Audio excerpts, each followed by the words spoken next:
Olá, sejam todos bem-vindos. Eu sou o professor Diogo Medeiros, sou professor de Educação Física. Agradeço aqui mais uma vez ao meu amigo Hermes, que será o meu intérprete de Libras e que vai me ajudar a conduzir mais essa aula. Então vamos lá, pessoal. O tema da aula de hoje, olha só, está na semana 2 do seu PET aí, né, da sua apostila, com o seguinte título, doping. Então, hoje nós vamos falar um pouquinho sobre essas substâncias ilícitas que os atletas acabam usando aí para melhorar a performance, tá certo? Então, basicamente, na aula de hoje, olha lá, nós temos dois objetivos. Primeiro, identificar os principais tipos de doping existentes aí no esporte, tá? Quais são essas substâncias, e também conhecer os principais casos de doping aí, de repercussão que teve no esporte, tá certo? Ao final tem um desafio prático para que a gente possa sentir aí como que funciona o doping de fato ali no esporte, tá ok? Bom, vamos começar com o conceito? Olha só. O conceito de doping está aparecendo aí na sua tela. O doping se caracteriza, pelo uso de substâncias farmacológicas para melhor desempenho em diversos esportes, ok? Qual que é a origem do doping, gente? Quando que os atletas começaram a usar essas substâncias? A origem do doping, ela é assim, difícil de ter uma precisão quando que começou. Mas assim, se tem indícios de uso de doping desde as primeiras Olimpíadas da era moderna. Vale dizer que as Olimpíadas da Era Moderna, essas inclusive que teriam uma edição agora em 2020, lá em Tóquio, no Japão, e foi adiado para 2021 devido à pandemia, elas começaram no ano de 1896, finalzinho ali do século XIX, já se tinha indícios que os atletas usavam ali algumas substâncias para melhorar a performance, e assim, quando que realmente começou a procurar realmente ver se o atleta estava usando? A primeira instituição a fazer um controle ali de doping, mesmo que mais ou menos ali no início, foi a IAAF. O que é a IAAF? É a Associação Internacional das Federações de Atletismo. Essa instituição, pessoal, ela equivale mais ou menos à FIFA para o futebol. É ela que regulamenta as competições de atletismo, as suas regras, quando que vai ter competição, qual país que vai sediar, ok? E desde 1928 ela já percebeu que tinha ali alguns casos de doping e começou a investigar, a procurar, tá certo? Vale dizer que o atletismo, até hoje, infelizmente, é um dos principais esportes que a gente tem aí frequentemente o uso de doping. Vários e vários atletas foram pegos no doping aí durante vários anos e assim, existem muitos e muitos recordes do atletismo que são suspeitos de doping até hoje. Nós vamos vê-los mais à frente, tá ok? Quais que são os tipos de droga, professor? Quais as drogas que são proibidas e como que elas funcionam? Olha aí, eu tenho uma lista com 6 drogas proibidas, 6 tipos de drogas. É claro, por exemplo aqui, vamos começar com o primeiro, o estimulante. Eu tenho diversos tipos de estimulante. Inclusive está aí no seu PET o nome de alguns medicamentos. Não vou entrar em detalhe em cada um, tá? O que eu preciso saber? Só mais ou menos como que essa substância funciona e por que ela é proibida. O estimulante, como o próprio nome está dizendo, ela é uma droga estimulante. Ela vai atuar ali no seu sistema nervoso central e vai te dar aquele estímulo final ali que você precisa. Vamos pegar um exemplo? Aquele atleta que ele já está cansado, ele precisa dar o último gazinho ali, a última corrida, esse estimulante vai ajudá-lo. Em compensação, o atleta que não usou, que só treinou cego, não vai ter esse estímulo final, tá certo? Além disso, a gente tem os analgésicos. Quando eu vou à farmácia procurar algum analgésico, eu estou procurando algum remédio para dor. Ok? Então, os analgésicos são analgésicos potentes para poder realmente acabar com a dor. Porque, pessoal, atleta de alto rendimento é raro o atleta que compete sem sentir dor. O corpo humano ele não foi feito para ser tão exigido como ele é exigido no esporte de alto rendimento. Então, os atletas sentem dor. Tá? Então, tem alguns analgésicos ali que são proibidos. Tá ok? Além deles, a gente tem os anabólicos. O que são os anabólicos? O próprio nome está dizendo, são os anabolizantes que vocês conhecem. Então, os anabolizantes, vocês devem conhecer aí algum marombeiro, de alguma academia, ou que já admitiu que usou, ou que você suspeita que já usou. Para que ele usa o anabolizante? Para ter um crescimento da massa muscular, para poder ficar mais forte. Quando o atleta de alto rendimento tem um crescimento da massa muscular, vai favorecer a força, e aí ele vai ter vantagem em diversos aspectos, ok? Além deles, a gente tem o diurético. O que são os diuréticos? São remédios que ajudam na eliminação de água, muito usado por pessoas que têm pressão alta, por exemplo. E o diurético ele funciona de duas maneiras. A primeira delas, eliminando mais água e com isso não deixando vestígios de outras substâncias, tá ok? E também para perder peso. Vamos pegar um exemplo aqui de uma luta. Um lutador lá de MMA. Ele tem que bater o peso de 75 quilos, né? Não tem aquela pesagem, aquela coisa toda. Se ele estiver acima de 75 quilos, ele não luta. Então, muitas vezes, eles usam diurético para quê? Para perder peso, né? Para eliminar a água ali, subir na balança, dar os 75, depois reidrata de novo, né? Está acima, tá bom? Então, o diurético também é proibido. Além disso, a gente tem os hormônios, que basicamente, né, o mais usado aqui é o hormônio do crescimento, com um objetivo bem parecido aqui dos anabolizantes, que é, né, ter o crescimento, o aumento da massa muscular. E, por fim, os beta-bloqueadores, que são usados aí principalmente por atletas de tiro esportivo, tiro com arco, né, o arco e flecha, são pessoas que precisam ali ter precisão. Os beta-bloqueadores, eles vão agir no seu corpo da seguinte maneira, eles vão baixar um pouco, né, o seu batimento cardíaco, vai te deixar mais calmo. Todo mundo se levantar a mão aqui, ó, se você olhar, vai tremer um pouquinho, né? Então, esses atletas, eles não querem tremer. Eles precisam de precisão ali para poder acertar o alvo. Então, quando eles fazem uso disso, né, eles melhoram a precisão, para de tremer a mão. Então, ajuda muito. Então, é outra substância que também é proibida, ok? Ó, professor, você falou de um monte de coisa ilegal, parece que, né, esses stand de doping, ele só traz benefício. Por que não libera para todos os atletas usar? Não, gente. Infelizmente, nós temos também os efeitos colaterais que estão aparecendo aí na sua tela, tá? E a questão do uso do doping é uma coisa muito séria, porque assim, é meio que uma roleta russa. Você pode usar qualquer substância daquelas outras que eu mostrei e não ter nada disso, como você pode usar e ter um, dois, talvez até mais de um desses sintomas, ok? Como por exemplo um AVC, né? Onde tem vazamento às vezes ali de sangue dentro do seu cérebro, né? E pode deixar sequelas, pode te deixar, né, às vezes com um lado paralisado, enfim, será que vale a pena? Ataque cardíaco, a gente pensa que ataque cardíaco é só para pessoa sedentária, pessoa mais velha. Não, eu infelizmente presenciei dentro de uma quadra, garoto de 18, 20 anos tendo um infarto fulminante. Às vezes, né, provavelmente por uso disso aqui. Danos ao fígado, já que o fígado metaboliza tudo isso aqui.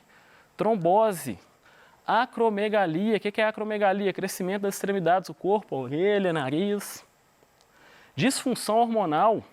E aqui, principalmente para as meninas, é um pouco mais complicado, né? Já que as meninas têm, por exemplo, os hormônios lá, né, do ciclo menstrual, e aí bagunça tudo.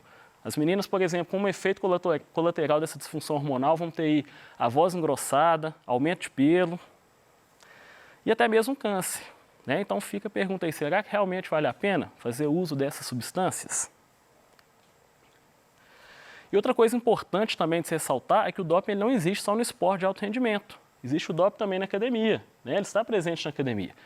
Com aquelas pessoas que desejam ali a busca do corpo perfeito, seja emagrecer, seja aumentar a massa muscular. A gente sabe, como eu brinquei aqui do marombeiro, né, do anabolizante, provavelmente vocês conhecem pessoas que, pelo menos vocês suspeitam de ter usado isso aqui, né? E não vale a pena, você pode ter aquele tanto de efeito colateral ali, tá ok? Como que é feito o controle de doping? Como que eu pego um atleta ali, né? Como que eu sei que ele usou alguma substância ilícita? O controle do doping, como eu já disse anteriormente, ele começou no ano de 1928, na Olimpíada de Amsterdã, né, com a Federação Internacional de Atletismo. De lá para cá, pessoal, olha só, se passaram 40 anos, até que o Comitê Olímpico Internacional, né, o COI, resolvesse fazer também esse controle nos Jogos Olímpicos, de 1968. A FIFA, 2 anos seguidos, né, na Copa do Mundo 70, que inclusive o Brasil foi campeão, né, tricampeão aí, resolveu também começar a testar alguns jogadores, tá? Só que essa testagem, ela era muito básica, você não pegava todo mundo, você pegava um ou outro, né? Inclusive aqui de Copa do Mundo, né, aparecendo aí na sua tela, Diego Armando Maradona, craque argentino, que infelizmente foi pego no doping na Copa de 94, vocês não vão se lembrar, né, ainda na fase de grupos e não pôde continuar disputando os jogos pela Argentina, ok? Olha só, essa Copa foi em 94 e só no ano de 1999, então bem recente, é criado a WADA, que é a instituição mundial que regula o controle antidoping aí de todos os esportes, ok? Então essa instituição ela é bem recente, a partir dela sim a gente tem um controle um pouco mais rigoroso, que não quer dizer, né, que vai pegar todos os atletas, infelizmente acaba às vezes passando batido, tá bom? Como que esse controle ele é feito ali? O controle do doping, pessoal, ele funciona da seguinte maneira. Ele é feito através ou da urina ou do sangue, tá? Então, por exemplo, vamos pegar uma modalidade, seja individual, né, atletismo, tem 8 corredores lá, vou escolher 2, aleatórios ou que eu suspeito, né, correu muito ali. Um time de futebol de 11 que jogaram, eu vou pegar 3. Então, esses atletas eles vão acompanhar, né, um técnico ali do laboratório, e aí ele vai urinar no potinho, vai ser colhida uma amostra de sangue, e essa amostra, tanto de urina ou de sangue, vai ser dividida em 2. Uma amostra vai ser chamada prova. É a amostra em que o laboratório vai testar e vai procurar todas as substâncias ilícitas ali, ok? A outra amostra vai ser nomeada contraprova, vai ser lacrada e assinada pelo atleta. Por que essa contraprova? Se a prova encontrar algum vestígio de alguma substância, o atleta pode recorrer. Pode pedir para poder abrir a contraprova, né, que foi tirada no mesmo dia, e que esse exame seja feito em outro laboratório, enfim, para ver se realmente tem alguma substância ilícita, tá certo? Quase sempre, pessoal, quando a prova dá positiva, a contraprova dá também, né? Mas salvo algumas vezes, a contraprova já salvou aí alguns atletas, tá certo? Bom, vamos falar um pouquinho agora, né, já entrando na segunda parte ali de conhecer os principais casos de doping no esporte. Nós temos, antes de falar dos concretos, né, a gente tem que falar um pouquinho sobre os suspeitos. Lembra que o atletismo foi o primeiro esporte a começar a testagem, em 1928? O atletismo, infelizmente, né, ao longo desses anos, vários atletas foram pegos aí no doping, né? A delegação russa, na última Olimpíada do Rio, nem competiu, né, no atletismo também.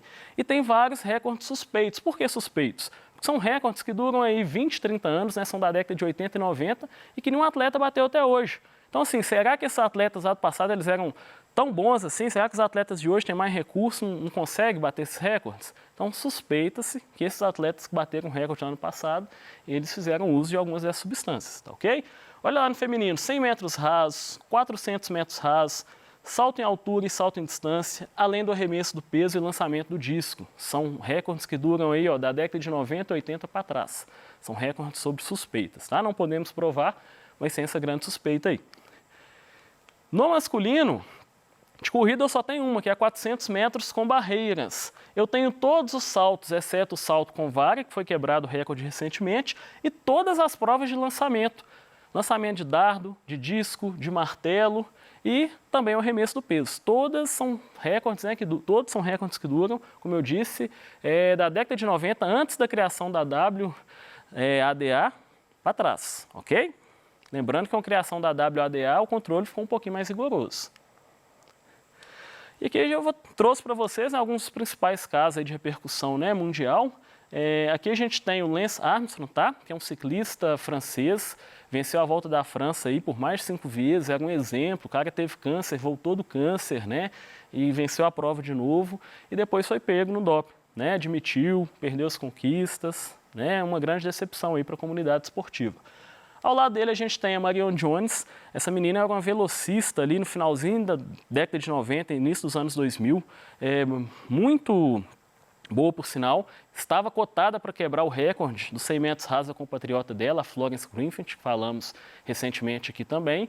E a Marion também, infelizmente, foi pega no doping, né? Ela tinha 2 medalhas de ouro olímpica, né, de ouro, perdeu essas medalhas e outras também que ela tinha, por causa da questão do doping, né? Foi uma grande decepção para o atletismo também. Ainda falando sobre velocista, né? Um dos principais casos no mundo, que a gente tem aqui é o Ben Johnson, um atleta velocista também da década de 80, né? Ele rivalizava ali na época, o Ben Johnson canadense, rivalizava com o Carl Lewis, norte-americano. E o Ben Johnson, ele também foi pego, né, no antidoping, depois de vencer a prova lá de 100 metros, admitiu, perdeu a medalha, enfim, né? Um caso também que foi uma outra grande decepção. E ao lado dele, o maior nadador de todos os tempos, Michael Phelps, maior medalhista olímpico também de todos os tempos, também foi pego no doping. Só que o Phelps, ele, na verdade, ele foi pego, né, no dia lá que fizeram o teste dele, acharam maconha. Maconha é uma substância proibida, é uma droga, né? Mas a maconha ela não te estimula, ela não te ajuda, pelo contrário, ela te atrapalha, né? Ele admitiu que fez uso da maconha recreativa, se é, né, que se pode chamar uso de maconha de recreativo. Enfim, né, foi punido, ficou um tempo lá sem poder treinar, pagou multa, mas depois voltou e o Phelps, né, todas as medalhas, toda a performance dele nunca foi pego com outras substâncias proibidas que ajudassem. Realmente foi um momento de deslize, ele era novo, né, mas vale lembrar também que essas outras drogas também que não ajudam, como a maconha, por exemplo, né, que atrapalha, também são proibidas, né, o atleta tem que dar aí o exemplo, tá ok? Bom, pessoal, com isso a gente conclui que a vida dos atletas, né, de alto rendimento requer muita dedicação, treino e muita renúncia. Né? Alguns de vocês aí talvez treinam alguma modalidade esportiva sabem do que eu estou falando. E o doping, infelizmente, é uma maneira suja e desleal de você premiar o mérito, né, daquele atleta que escolhe um caminho mais fácil, que não escolhe treinar, né, seriamente ali. Vão pensar comigo, Olimpíadas a cada 4 anos. Um atleta treina sério ali, sem uso do doping, durante 4 anos para chegar, às vezes, numa pista e ter um rival que fez uso da substância, que não treinou tanto quanto ele, não se dedicou, né? E com isso eu proponho um desafio prático para vocês. Agora nós vamos tentar aqui fazer algumas práticas corporais para saber como que o doping funciona, pessoal. O doping, ele te dá asas, né? Só que é uma asa assim desleal, tá ok? Ele tira um peso extra de você. Então a minha proposta agora é que a gente faça alguns exercícios dos TAFs, os famosos TAFs. O que são os TAFs? Teste de aptidão física de concursos públicos. Inclusive eu vou abordar esse tema na aula do terceiro ano daqui a pouco, então fique por aí, a aula está imperdível. Inclusive isso é tema também do seu PET, tá? É comum. E eu vou explicar melhor como que funcionam na prática, né? Quanto que você tem que fazer nesse teste físico para você ser aprovado, tá ok? Só que agora a proposta é que você faça esses exercícios com peso extra. Como por exemplo, ó, eu improvisei aqui, eu fiz essa barra aqui, né? Barra fixa, com minha filha grudadinha aqui comigo, né? Meu grudinho. Aliás, um beijo para a Luísa, minha filhinha, que deve estar me assistindo aí, me ajudou muito a tirar essas fotos. E, gente, pensa comigo, barra fixa já é um negócio difícil de fazer.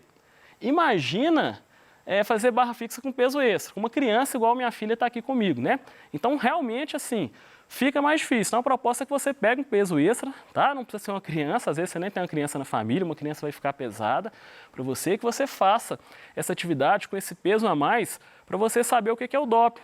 Vamos imaginar que a minha filha fosse um peso natural, que tivesse no meu corpo. No momento que eu vou tirar ela ali, eu vou fazer a barra com muito mais facilidade.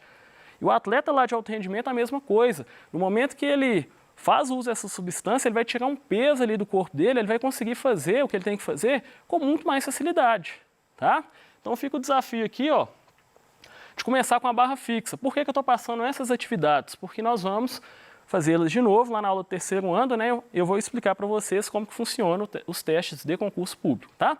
Além da barra, ó, uma outra atividade dá para fazer, que tem nos testes de concurso público, é a flexão. E de novo, minha filhinha aí comigo, ó. Fazer a flexão já não é lá uma coisa tão fácil, né? Imagina com uma criança ali em cima de você. Então, de novo, não precisa colocar uma criança, tá? Arruma, sei lá, uma garrafa PET com água, alguma coisa mais leve, mas assim, faça o exercício com qualquer peso extra que seja, para depois você comparar a sua performance com o peso e sem o peso. E com certeza você vai ver que é muito melhor. Até porque esses testes eu preciso fazer, vocês vão ver lá, né, de uma maneira mais intensa, senão eu vou ser reprovado. Então daqui a pouco, na aula do terceiro ano, eu conto como que são feitos esses testes aí, ok? Além disso, nós temos o Shuttle Run, que é um teste de agilidade que consiste em você buscar, né, esses toquinhos a 9,15 metros, pegá-los e deixá-los no cantinho, ok? Então, vou pedir de novo, na hora que eu explicar lá como funciona o teste Shuttle Run, faça com e sem o peso extra para você ver, ok? E esse teste tem que fazer ele rápido. Se você fizer ele num tempo muito grande, você está eliminado, né? Já é difícil, você correr, abaixar e pegar o negócio. Com o peso extra ali de novo, então, vai ficar mais difícil ainda, tá ok? E por fim, a corrida. O teste da corrida que eu vou passar para vocês, pessoal, é um teste de 2.400 metros. Tá? Talvez esse deve ficar um pouquinho mais complicado de vocês fazerem, né? Mas assim, tenta fazer uma corridinha com esse peso extra, igual eu fiz com ela, que deve ter dado uns 40, 50 metros. Né? E depois 100. É óbvio que vai ficar muito mais fácil sem, tá? E aí, de novo, pega alguma coisa aí que não vai te machucar, que não vai te lesionar, como peso extra. Tá ok? Entendido? Bom, pessoal, por hora é isso, tá? De novo, lembrando aí, né? Fiquem atentos à questão aí do exercício físico com a carga extra. Não pegue um peso muito grande que vai te causar uma lesão, que vai te machucar, tá certo? É uma coisa assim, realmente para você perceber essa diferença aí do com e do sem, para você entender o que é doping e o que não é doping, tá? Lembrando que essa aula e as outras vão estar disponíveis aí no YouTube, vocês podem fazer com pausa, ver como é que funciona cada teste aqui, tá? E fazendo essa comparação aí, tá ok? Mais uma vez eu convido vocês a ficarem conosco, vamos ter a aula do segundo ano agora, vamos falar de xadrez e logo em seguida falaremos então da aula do terceiro ano, onde abordaremos esses testes de aptidão física. Eu vou explicar melhor como que eles funcionam, tá certo? Bom, agora é isso. Espero que vocês tenham aí gostado da aula, espero que tenha sido útil, tá? Fique aí conosco, um forte abraço e até a próxima.